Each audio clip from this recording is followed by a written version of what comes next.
Assalamu alaikum warahmatullahi wabarakatuh. Inshaallah akkaataa shiroon itti dalagamu osoo hin kurkurfatin karaa bareedaa ta'een isinitti mul'isa. Na hordofaa isiniin jedha. Shunkurtiidha, timaatimii, kun immoo mi'eessituu gosa garaagaraati. Mi'eessituudha.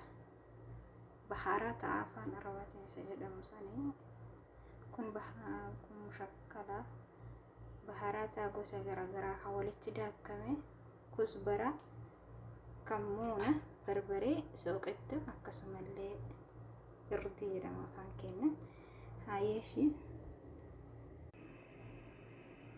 jalqaba irratti shunkurtii itti goona.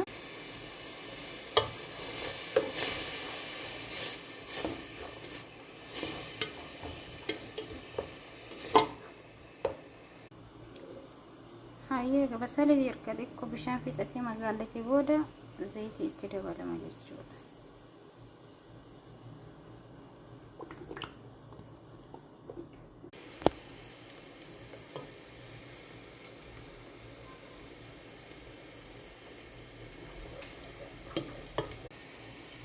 Hayyee erga basalee magaalatee booda bahaarata barbaree soorata mi'eessitu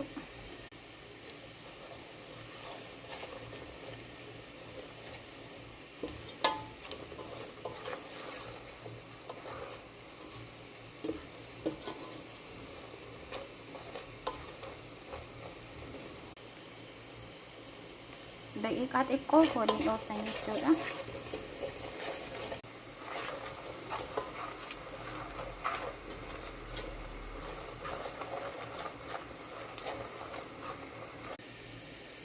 Hayyee ammallee bishaan qabsitti gootanii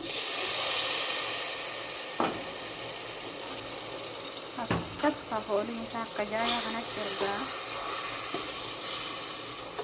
fooliin isaa akka erga bishaan xiqqoo isii qabitti gootanii barbaree fi mi'eessituun bilchaatu erga kana maajii salsaa itti gootan jechuudha.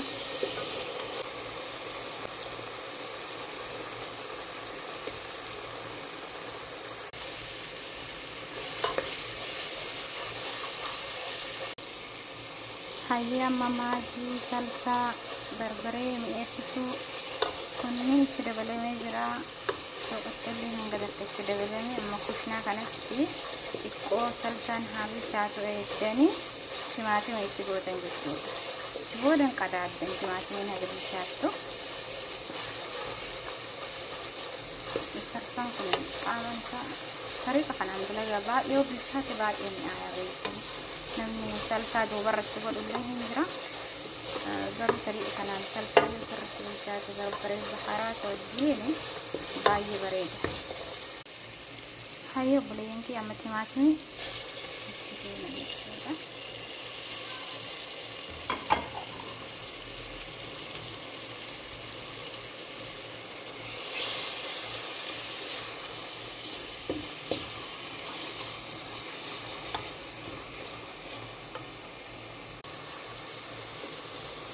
Amma aga timaatimiin bilchaatu daqiiqaa muraasa hin qadaaddama. Ibidda jala diqqeessitanii tuma qadaaddan jechuudha akkanatti. Hayyee daqiiqaa muraasaaf kushnaan hayyee amma kana fakkaatatina kana fakkaata.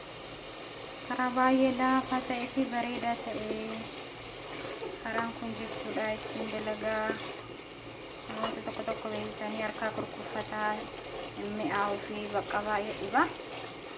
Karaa kanaan bakka baay'ee bareedaadha.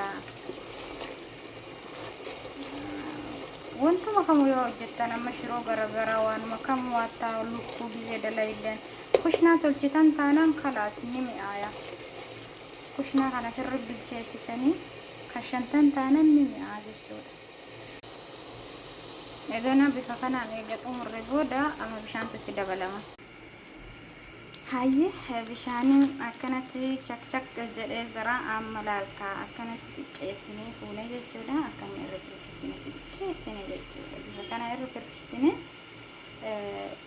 haxumaaniin xuyyu wanna tokkoon xuyyu jechuudha zimmi jennee bishaan machichisu kanarraa xiqqeessinee dookee firfirsinee jechuudha bifa kanaan agartanii mirkatifiyaan jechuudha mul'ataa miti harki keessanitti akkanatti irra firfirsinee